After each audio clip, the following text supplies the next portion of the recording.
Murder, true crime stories fans, I have got some exciting news. Crimehouse Studios is launching a new show called Killer Minds, hosted by licensed forensic psychologist Dr. Tristan Engels and Crimehouse's Vanessa Richardson. Each episode of Killer Minds features a deep dive into the psychology of a notorious murderer, from infamous serial killers to ruthless cult leaders, deadly exes, and spree killers. Along with Vanessa's immersive storytelling full of high stakes with twists and turns, Dr. Engels will be providing expert analysis of the people involved. Not just how they killed, but why. Killer Minds is a Crimehouse Studios original. New episodes drop every Monday and Thursday. Follow wherever you get your podcasts. And now, here's a sneak peek of Killer Minds.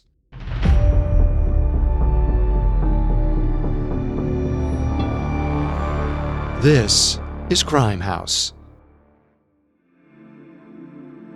We all want a little guidance in our lives, whether it's a longtime mentor, a favorite teacher, or maybe even your weekly astrology chart.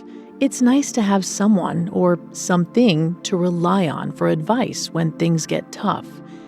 That was especially true in the 1960s and 70s during the counterculture era. It was a chaotic time, dominated by the Vietnam War and the protests against it. To find a sense of stability, a lot of people looked to spiritual gurus. With so much uncertainty in the world, it was reassuring to put your faith in someone who offered a sense of control over the chaos. But sometimes that guidance turned out to be dangerous. Many of those gurus were self-proclaimed and oftentimes more interested in boosting their own fortunes than providing the support they promised. And when it came to these false prophets, none were more dangerous than Charles Manson. Charles promised his followers the world. As long as they did what he said, they'd be rewarded with eternal happiness beyond their wildest dreams. His disciples were all too eager to obey. They followed his every order without question, even if it meant committing murder.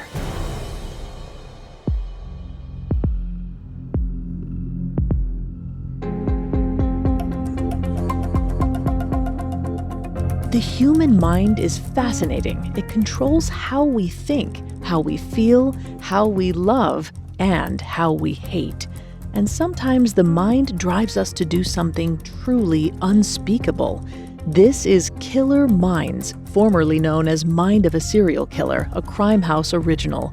Every Monday and Thursday, we'll be taking deep dives into the minds of history's most notorious serial killers and murderers. The show is still the same, the name just changed. And if you're interested in more true crime stories from this week in history, check out Crimehouse, the show. Every episode covers multiple cases, unified by the same theme, so every week you get something a little different. At Crimehouse, we want to express our gratitude to you, our community, for making this possible. Please support us by rating, reviewing, and following Killer Minds wherever you get your podcasts. Your feedback truly matters. And to enhance your Killer Minds listening experience, subscribe to Crimehouse Plus on Apple Podcasts. You'll get every episode ad-free, and instead of having to wait for each episode of a 2-part series, you'll get access to both at once, plus exciting Crimehouse bonus content. I'm Vanessa Richardson. And I'm Dr. Tristan Engels. As Vanessa takes you through our subjects' stories, I'll be helping her analyze what drove them to commit their crimes as we try to understand how someone can do such horrible things. This is the first of 2 episodes on Charles Manson.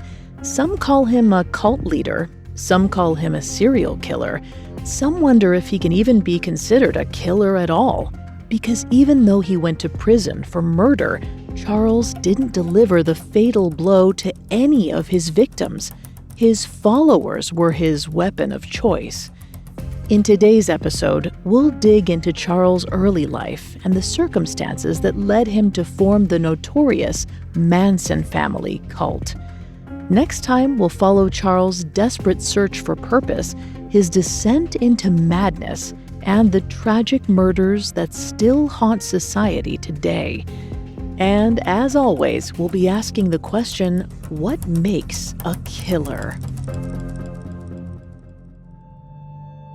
From the moment he was born on November 12, 1934, Charles Manson's life was driven by deception. His birth certificate listed Kathleen and William Manson as his parents. But for years, Charles had no idea that William wasn't his father. That honor most likely belonged to a con artist named Colonel Scott. Colonel was Scott's given first name, but if people assumed he was in the Army, he didn't bother correcting them. That's how he caught Kathleen Maddox's attention at a dance club in Ironton, Ohio. He was 23. She was just 15. Kathleen was charmed by the older man she assumed was a military officer. So when she discovered she was pregnant sometime in the spring of 1934, Kathleen had no reason to doubt the colonel when he said he was being called away on duty. He promised he'd be back as soon as he could, but she never heard from him again. After a few months, Kathleen finally realized she'd been duped, and now she needed to find someone to help raise her soon-to-be newborn baby. That's when William Manson, who worked for a dry cleaning business, entered the picture. It's not really clear how the two of them met, but by the time Charles was born on November 12, 1934, Kathleen and William were married. However, it doesn't seem either of them was all that interested in parenting. William wasn't around much, and neither was Kathleen. Most days, she dropped Charles off with her mom so she could go out drinking with her brother. Let's discuss the impact of Charles's early childhood. Kathleen was a minor, so her judgment, reasoning, impulsiveness, decision-making, even emotional regulation is impaired because she did not have a fully developed frontal lobe. This also affects her ability to cope appropriately with the demands of being a new mother, not to mention any postpartum effects she may have had. And given that Charles's father conned his mother, she may have some conscious or unconscious resentment that she projected onto Charles as a result. Her seemingly desperate and impulsive decision to marry William appears to be driven by more societal pressures on unwed mothers back then, not necessarily a marriage that was built on love.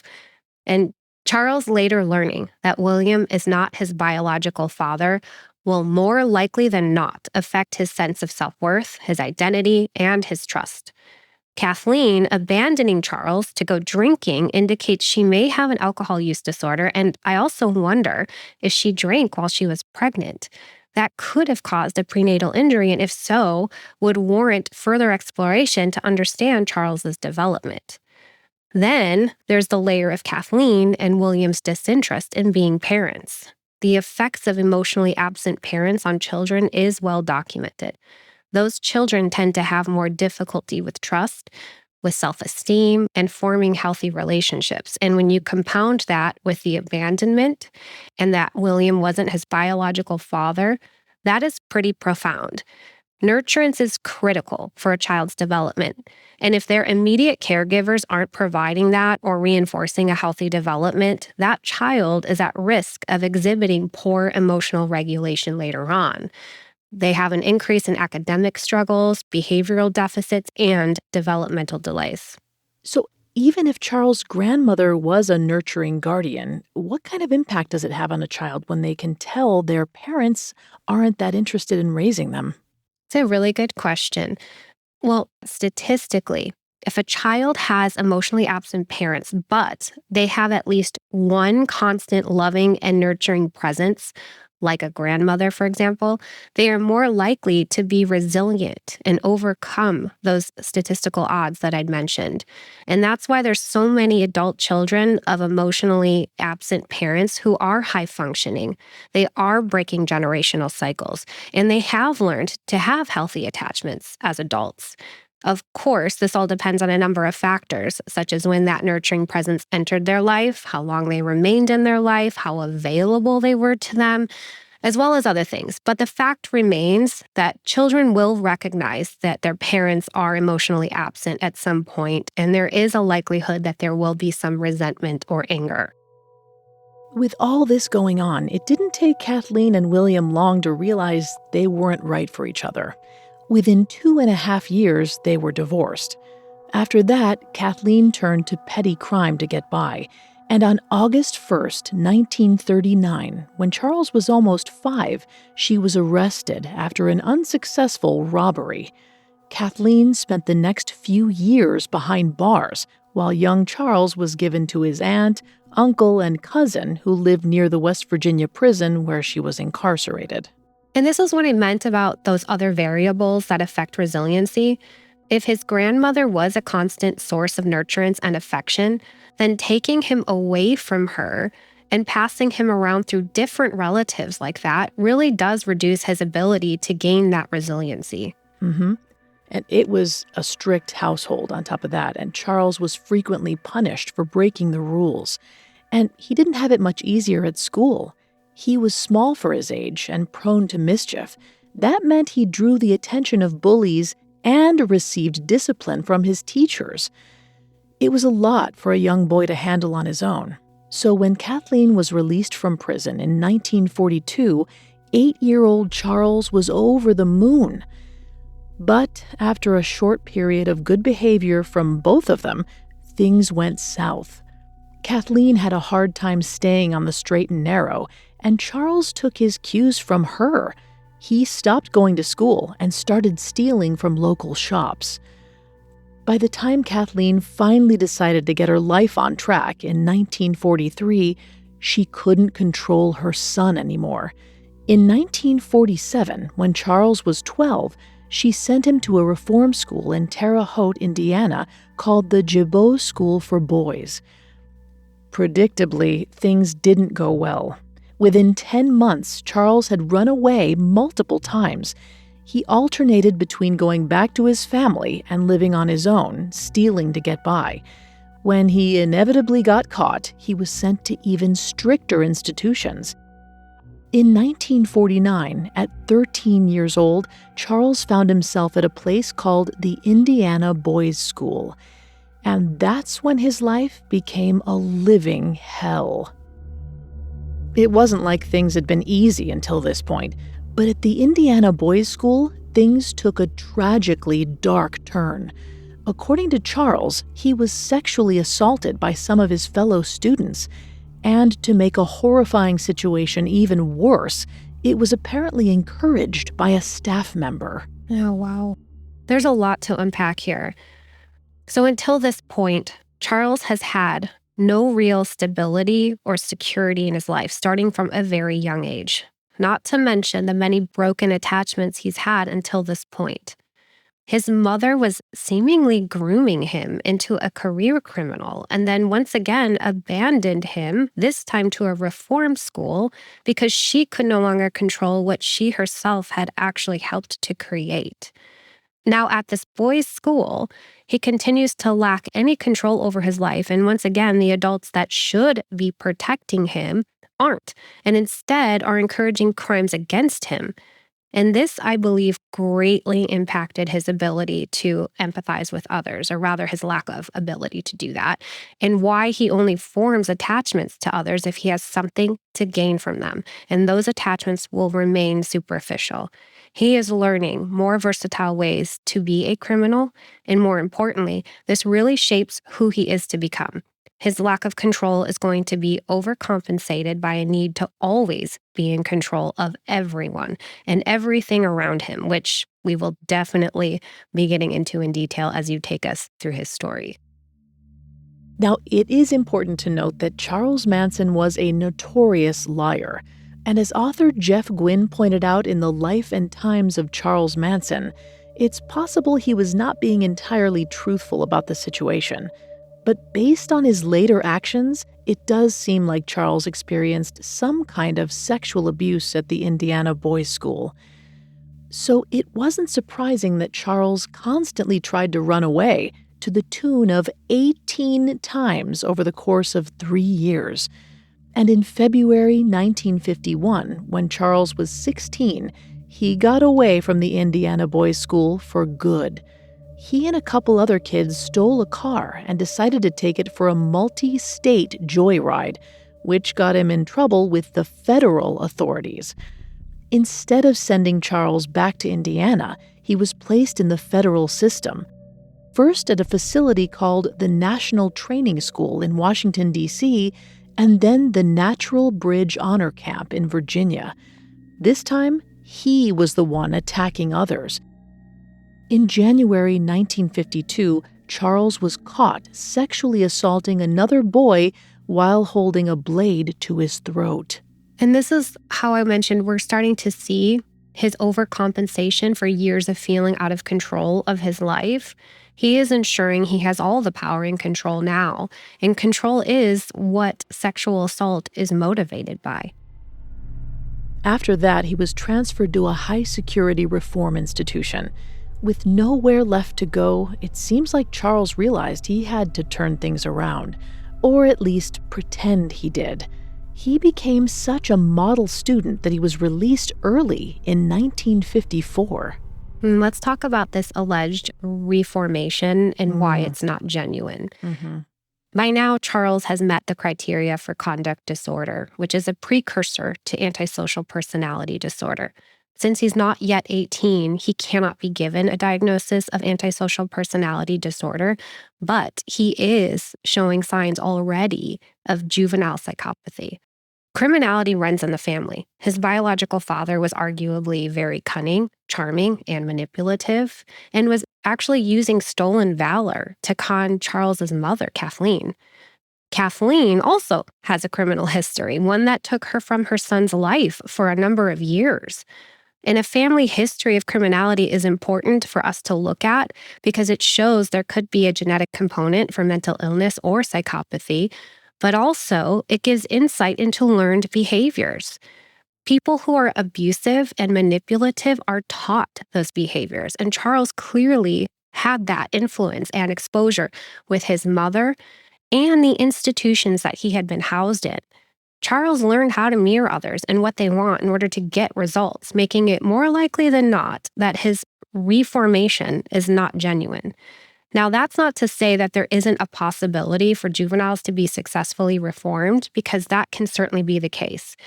But given what I just outlined with Charles, his, quote, model behavior definitely was a con in and of itself. It was another way to remain in control of how others see him and how quickly he can get released. Whether or not Charles' improved behavior was for real, he actually kept it up after his release. Now 19 years old, Charles moved to McMecken, West Virginia, bouncing between his family there. Charles was well behaved. He got a job mucking out stables at a horse track and even met a girl, Rosalie Willis.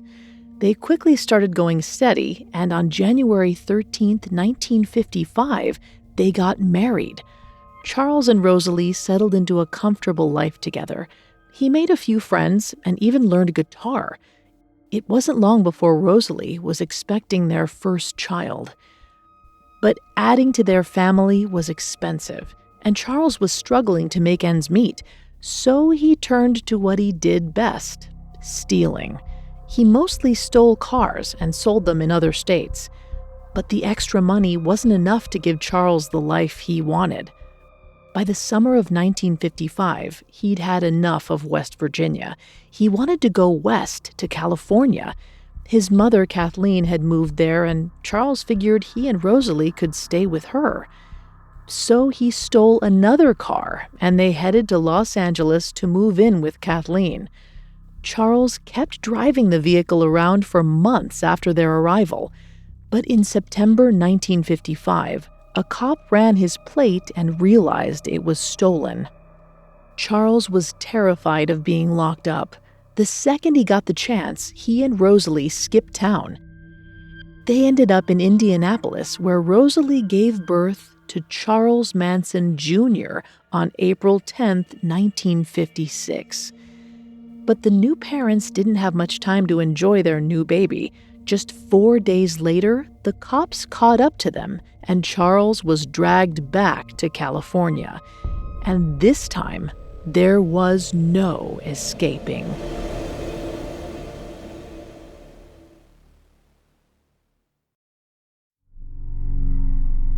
In April 1956, 21-year-old Charles Manson was arrested after trying to evade car theft charges. He was sentenced to 3 years at Terminal Island Penitentiary in San Pedro, California, just a few miles south of LA. Meanwhile, his wife Rosalie and their newborn baby returned to California and moved back in with Charles' mom so they could be nearby. At Terminal Island, Charles interacted with all sorts of convicts. Unlike his time at reform school, though, he didn't need to worry about asserting his dominance over them. If he didn't start any trouble, there wouldn't be any trouble. Instead, he decided to use his time to learn from his fellow convicts, specifically the pimps. They told Charles how they recruited vulnerable young women, then controlled them by separating them from their families. To make sure the women didn't try to leave, the pimps would give them just the right mixture of love bombing and fear. Most people would find that advice horrifying. Charles found it fascinating. Yeah, I would expect he would. His fascination in controlling sex workers really speaks to what I've already been really touching on with Charles. He's overcompensating for a life of feeling no control to ensure he has a life where he is in full control. And this includes being in total control of others. Charles has never really experienced loyalty to the degree that most people do in their family, because he's never really experienced a sense of belonging or family in the traditional sense. He also learned that no one was willing to protect him when he was undergoing abuse in the various institutions he had been in, and it certainly sounds like no one really protected the people that he abused in return. So now, as an adult, he's wanting to expand on this control. As we know, he's looking to form a devoted chosen family, or what would soon become a cult, and that he feels will always remain loyal, prove their loyalty, and whom he can maintain control over by isolating them and expecting total obedience. Do you think there's actually some part of him that has a desire to be a twisted sort of provider for them? In a sense, yes, but not because he genuinely cares about them as people. Charles longs to be the one who is provided for in every sense of the word, so he cares more about their belief that he is their provider, only because of what he'll gain in return. But there were some things in life Charles couldn't control. At first, Rosalie would bring Charles Jr. with her to visit the prison every week. Then, about a year into Charles' sentence, she stopped showing up.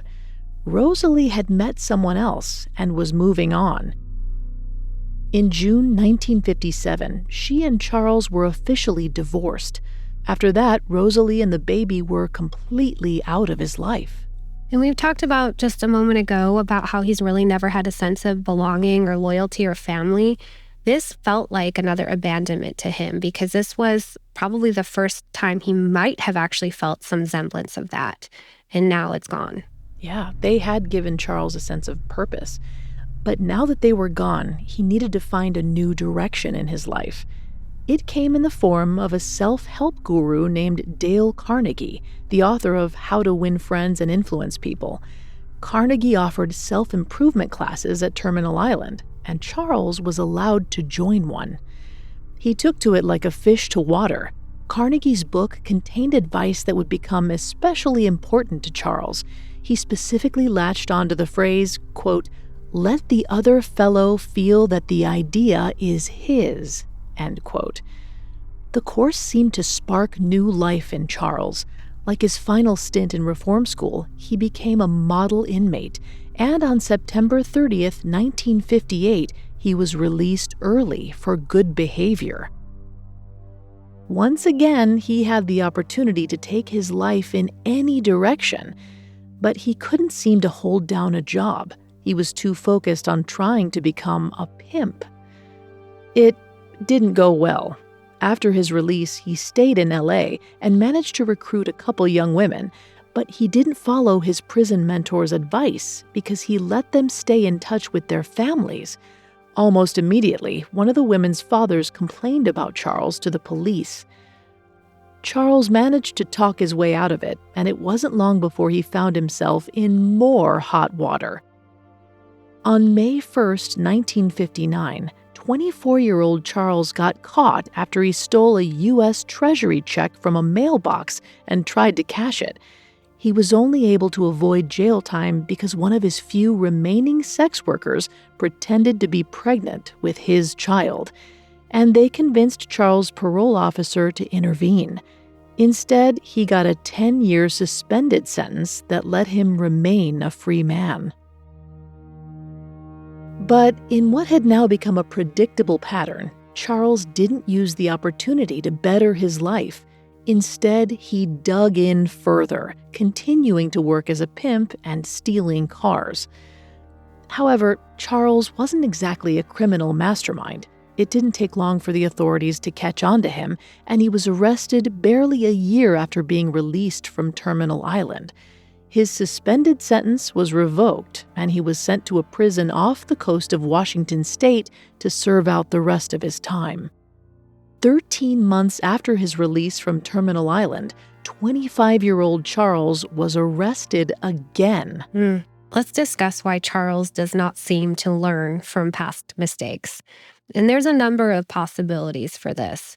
But since Charles has been engaging in theft at a young age, it's possible that part of this is that he struggles with an impulse control disorder, like kleptomania. That could be a condition on its own, but more often it is a symptom of something else, such as antisocial personality disorder. Individuals who have antisocial personality disorder or have such a severe case of it that it rises to psychopathy have a need for stimulation as well as impulse control deficits, and they are not deterred by consequences. He is also around an age where, should he have an undiagnosed severe mental illness like schizophrenia or bipolar, those symptoms would begin to become more prominent. But there is also a learned pattern of criminality here from a young age that I touched on earlier. Not only has he learned that stealing cars and trafficking women is fast and easy money, but he's also been in and out of institutions since he was young, and that can create a criminal cycle. Most individuals who are in and out of institutions suffer serious setbacks financially and in meeting their basic needs when they're released. It can be very difficult for them to find work, but also find work that pays them enough to get their own place, provide for their needs, pay off debts, let alone save any money. And they definitely have to work longer and harder for less money than what their criminal careers likely provided, making traditional work an unattractive option if they feel desperate. After all, the biggest risk for recidivism or reoffending is their inability to meet their basic needs, and Charles was struggling to hold down a job. So with Charles, it's likely a combination of biological, psychological, and social deficits that cause him to reoffend and not learn from his mistakes. Well, one thing was for sure. Charles treated this last incarceration as another learning opportunity. This time, he dove into the Church of Scientology, which had been founded just a few years earlier. But like the Dale Carnegie classes, Charles saw it less as an opportunity for self-improvement and more as a tool for manipulation. He thought he could use the tenets of Scientology to appeal to potential sex work recruits, but he also used his new religion to placate the prison's staff. They liked it when inmates showed a positive attitude and were encouraged by Charles' interests in Scientology. Around this time, Charles also became interested in a science fiction book called Stranger in a Strange Land. It's about a man raised on Mars who starts his own religion on Earth. The character also uses his mind to destroy his enemies, engages in group sex, and becomes an immortal spirit. These ideas, particularly the group sex, would become a major factor in Charles' ideology down the road. I want to point out something you said, Vanessa, that's really interesting regarding the book, Stranger in a Strange Land. I've not personally read this book, but given what you described, I can see why he was so drawn to it. A person's interest in a story helps psychologists identify the concept of the hero's journey. And that's important because essentially that is a projection of their core values, identity, and subconscious desires. Based on his interest in this book, it highlights how Charles has never felt like he belonged anywhere, which we've already covered, but it also shows that he lacked value and resonated with this book as a result. In the book, the man from Mars discovered a sense of purpose and belonging on Earth by teaching people a new religion. And then there's his interest in Scientology. This has taught him how people find a sense of belonging and purpose and acceptance through religion. The other interesting part of that was when you said the character uses his mind to destroy his enemies, much like his interest in how to win friends and influence people. It shows that Charles has an unconscious desire to have connection, but also full control of those connections to avoid any kind of rejection. He also has a fixation on mind control. And if he begins to truly believe in this concept, he could form a grandiose delusion regarding mind control, and that could indicate signs of psychosis. In addition to learning to manipulate people, Charles used his time in prison to rekindle the guitar hobby he'd started back in West Virginia. One of the prison's most notorious convicts, former outlaw Alvin "Creepy" Karpis, was also a talented musician, and he was happy to give Charles lessons, although he didn't think his new student was very good. But the biggest musical influence on Charles during this time was the Beatles. After hearing them on the radio, Charles became obsessed with becoming a famous musician himself. Until now, music had always been a fun hobby. Now it was his life's calling. His interest in becoming a famous musician after hearing the Beatles was likely due to the fact that the Beatles had a massive cult following, particularly with young women. Charles' obsession with music helped him stay out of trouble, though, and on March 21st, 1967, he was released early. Left with nowhere to go, he called a former prisoner he'd been friendly with. He invited 32-year-old Charles to come stay with him in Berkeley, California, in the San Francisco Bay Area. As one of the hippie movement's hotspots, it was the ideal place for an aspiring musician like Charles to hone his craft. But to Charles Manson, the Bay Area must have seemed like another planet. Until this point, he'd spent over half his life and almost all of his adult years in some kind of correctional facility. Now he was set loose in the streets of Berkeley, the epicenter of the counterculture revolution that was sweeping the nation. It was home to people from all walks of life, from the Black Panthers to student protests at the University of California to people just looking to express themselves freely. That included aspiring musicians like Charles, which presented a problem. Every street corner was claimed, and every club was booked, so making a living playing guitar wasn't going to be easy. And Charles wasn't interested in working a typical blue-collar job in the meantime. He couldn't crash on his friend's couch forever, though, so if Charles was going to make his dreams come true, he needed to find somewhere to stay long-term that didn't require him to pay rent. And thanks to what he'd learned in prison, he knew exactly how to do it.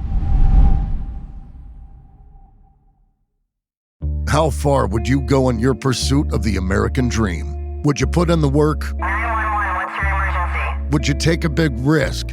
What's the problem? What's the problem? Would you cheat? Would you lie? Were they shot? Were they shot? Would you kill? My mom is dead. My mom is right there. I'm Jeremy Schwartz, and I'll be taking you inside the minds of some of our most notorious felons and outlaws, exploring the dark side to the American dream. You'll meet the picture-perfect brothers who teamed up to kill their parents, The thief who stole babies and ruined countless lives. The crypto king who siphoned off billions in the name of saving the world. And plenty more. From assassins to gangsters to killers and con artists. Whatever the case, whoever the criminal, you don't know the full story until now. Go to AmericanCriminal.com or search for and follow American Criminal wherever you get your podcasts. In March of 1967, 32-year-old Charles Manson arrived in Berkeley, California, with dreams of becoming a famous musician. But the reality of that dream quickly set in. If Charles was going to stick around, he needed somewhere to stay that wasn't a fellow ex-convict's couch. And it wasn't long before he found the perfect opportunity. Shortly after arriving in Berkeley, Charles was on the University of California's campus when he noticed someone standing out in the crowd, a 23-year-old assistant librarian named Mary Brunner. Unlike most of the people in Berkeley, Mary was very conservative, and she dressed like it. Charles sensed she was lonely in the sea of hippies, and they struck up a conversation. That was all Charles needed to sink his hooks into her. One of Charles Manson's enduring mysteries is how he convinced people to do such awful things for him. But when it came to Mary Brunner, all he had to do was be nice to her. He sang her some songs, complimented her dog, connected with her about the environment. He made her feel seen. And when he mentioned he didn't have anywhere to stay at the moment, she was happy to put him up for a few nights. But Charles had no intention of leaving. It wasn't long before he and Mary were sleeping together, and he'd moved in for good. Charles wasn't really interested in a traditional relationship, though. He frequently brought other girls over to Mary's apartment, and she tolerated it. As long as Charles still made her feel special, Mary turned a blind eye. This is really showcasing how manipulative and parasitic Charles has learned to become, both of which are very good signs and traits of psychopathy. Like you shared, Charles saw Mary and recognized quickly that she likely did not feel like she fit in as a conservative woman among free-spirited hippies. She had a hard time identifying with the culture and making friends and connections, and was therefore lonely and insecure. And it appears he was right, because like you said, all it took was for him to be attentive and nice to her. These are predatory and grooming behaviors. A lot of these behaviors are learned, most of which are learned and honed while in prison for him. And I think it's also worth noting just how influential institutions can be. If you're incarcerated, and Manson was for the majority of his life, you learn that you must control your environment and the people around you to survive, not just with other inmates, but with the correctional staff as well, since they're not necessarily safe for him either, as he learned very early on. Individuals who are incarcerated had very little to do. They paid very close attention to everyone else, especially staff. And having worked in prisons myself, we were taught how to recognize this kind of manipulation and overfamiliarity from some of the incarcerated population because this behavior is to be expected. They limit tests to see what they can get away with, and in doing so, are looking for specific insecurities that they can prey upon to gain loyalty. The end goal is that they get a compromised employee or another incarcerated individual, one who could smuggle in contraband, for example. And then once that individual has done it once, they're trapped in that cycle, or they lose their jobs and possibly face their own set of legal challenges. So this is exactly the tactics that Charles is using here on Mary. He's preying on her insecurities, and he's looking to entrap her into a cycle, one that makes it hard for her to leave. And Charles loved the attention he got from all the various women he brought back to the apartment. But that feeling was fleeting. As soon as his visitors went home, it was just him and Mary again. Although she certainly doted on him, it wasn't enough. He wanted that feeling of overwhelming adoration permanently. To make that happen, he headed across the bay to San Francisco's Haight-Ashbury district. Charles loved going to the Haight, as it was known. It was a hippie neighborhood with easy access to sex, drugs, and plenty of new age thinking.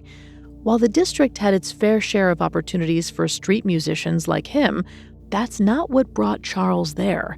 He liked Haight because it was a hotspot for street preachers. Charles was fascinated by the hold some of these gurus had on their followers, and after everything he'd learned in prison, he felt like he could build a flock of his own. So he found an open stretch of sidewalk and started preaching.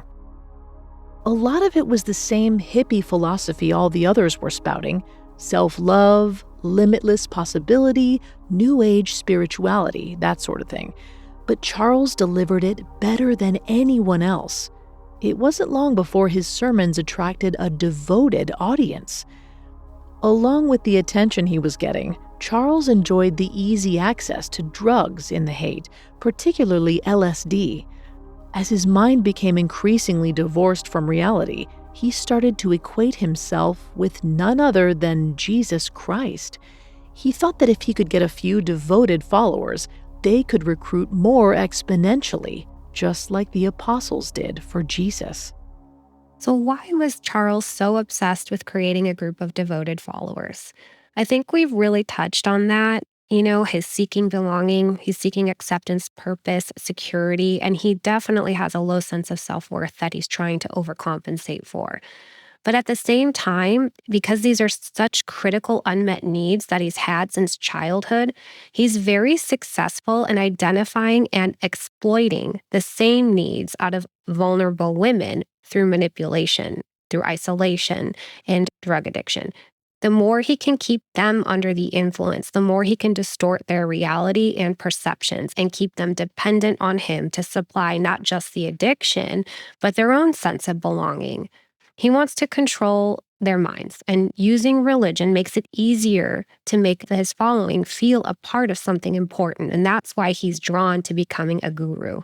If he can use fear tactics to get them to believe in him without questioning his teachings, then he can indoctrinate and he can brainwash them. In May of 1967, 32-year-old Charles gained his first disciple, Lynette Fromey, an 18-year-old runaway he met on a trip to Venice Beach. Like with Mary Brunner, Charles made Lynette feel loved and appreciated. He gave her the meaning she was searching for, and she was eager to accompany him back to Berkeley. Lynette moved in with Charles and Mary, and by the end of the summer, they were joined by two women named Patricia Krenwinkel and Susan Atkins. But it wasn't all love and sunshine. Between the moments of bliss, Charles was always looking to test his followers' devotion. Sometimes he made them stand in front of a tree while Charles threw knives around them. He wanted to see if they would trust him with their lives, and they did. That wasn't enough for him, though. He needed their focus on him at all times. If Charles felt like someone's attention was drifting during one of his sermons, he could get physically violent.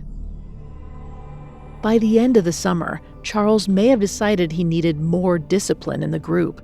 To him, that meant recruiting some men as well.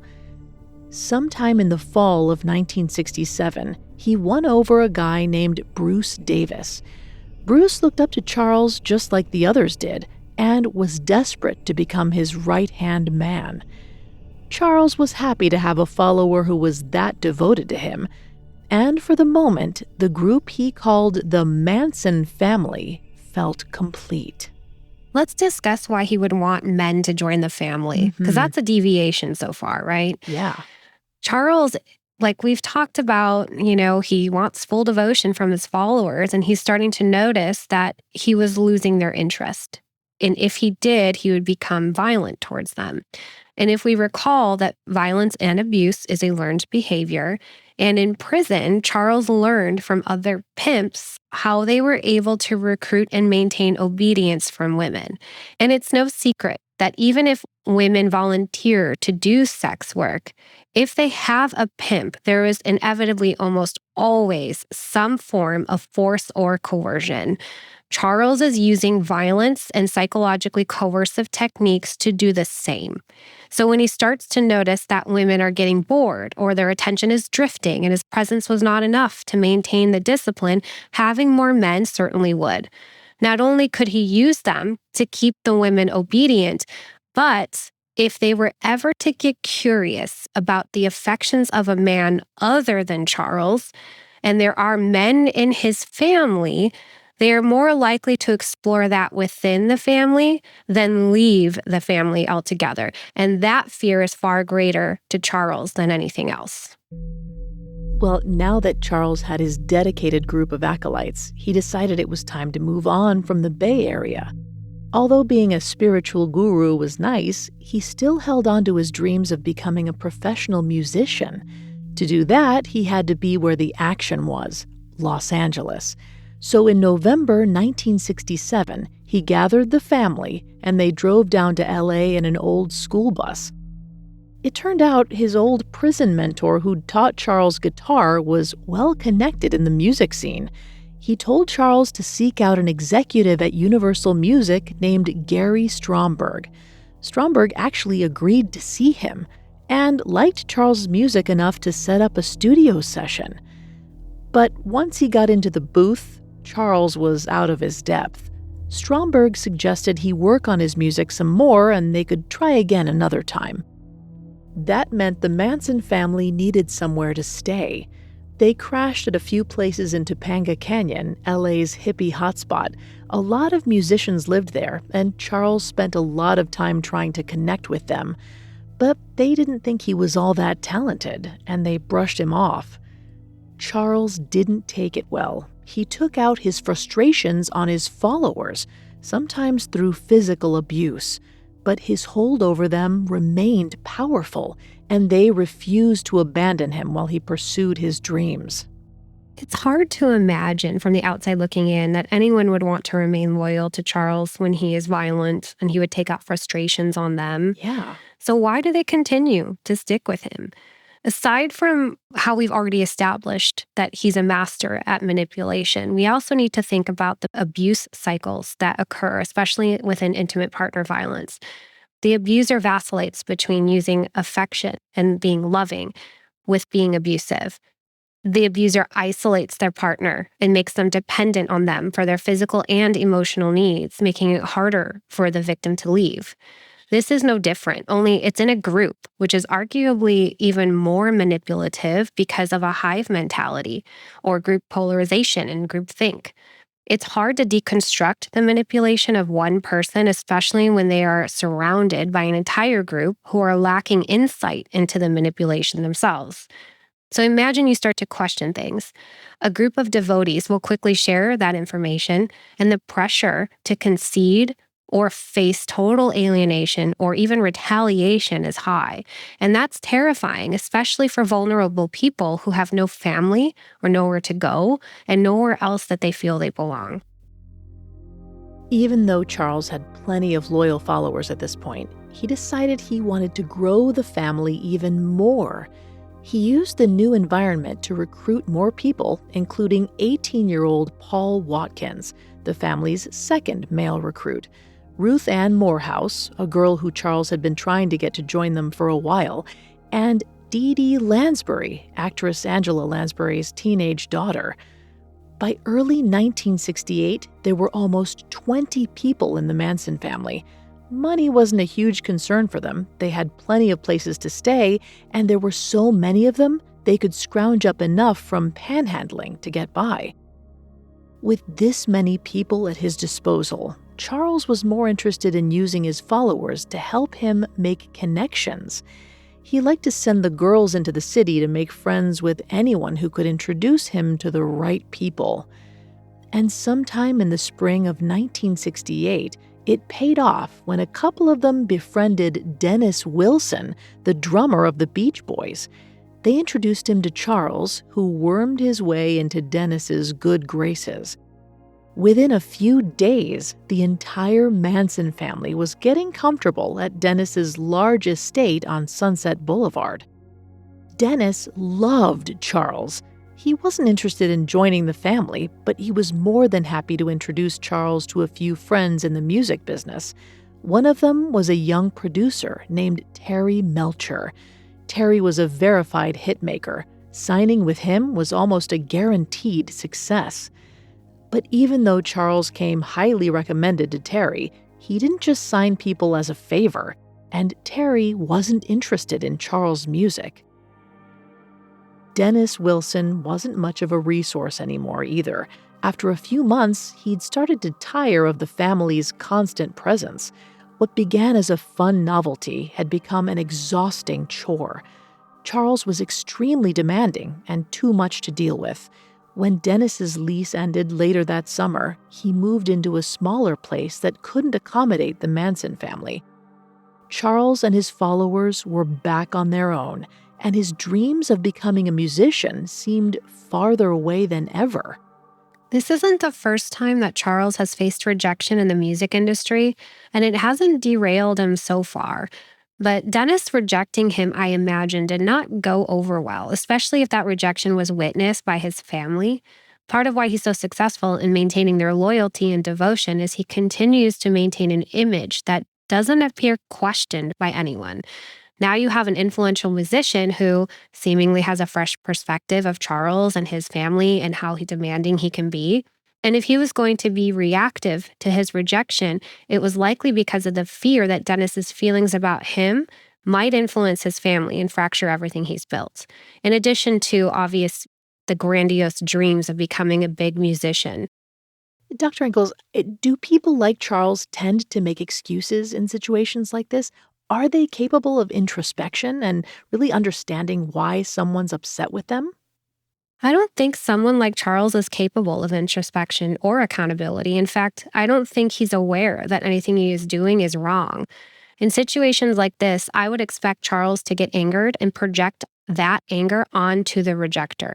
He responds with violence. It's a coercive tactic that he's used to maintain obedience and avoidance conditioning, meaning that he reacts like this with individuals because they're less likely to do whatever it was in the first place that caused that reaction. So he's conditioning them to avoid questioning him, to avoid rejecting him.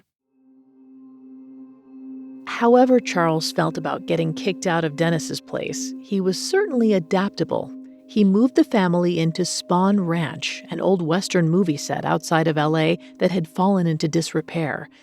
In exchange for helping fix up the place, the ranch's elderly owner let them stay in the various shacks around the property for free.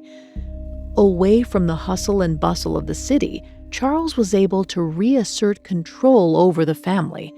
Dennis Wilson's house had been full of distractions. Now that they were more isolated out in the country, he could strengthen the hypnotic hold he had over his followers. He wanted more than a family. He wanted a cult.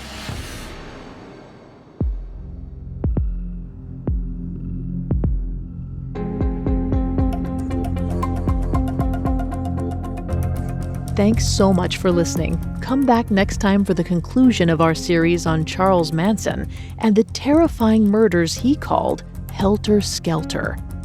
Killer Minds is a Crime House original powered by Pave Studios. Here at Crime House, we want to thank each and every one of you for your support. If you like what you heard today, reach out on all social media at Crime House. And don't forget to rate, review, and follow Killer Minds wherever you get your podcasts. Your feedback truly makes a difference. And to enhance your listening experience, subscribe to Crime House Plus on Apple Podcasts. You'll get every episode of Killer Minds ad-free, along with early access to each thrilling 2-part series and exciting bonus content. Killer Minds is hosted by me, Vanessa Richardson, and Dr. Tristan Engels, and is a Crime House original powered by Pave Studios. This episode was brought to life by the Killer Minds team: Max Cutler, Ron Shapiro, Alex Benedon, Lori Marinelli, Natalie Pertsovsky, Sarah Camp, and Sheila Patterson. Of the many sources we used when researching this episode, the one we found the most credible and helpful was The Life and Times of Charles Manson by Jeff Gwynne. Thank you for listening. Follow Killer Minds, a Crime House Studios original, now. New episodes drop every Monday and Thursday. Again, that's Killer Minds. Follow now wherever you get your podcasts. And for early ad-free access, subscribe to Crime House Plus on Apple Podcasts.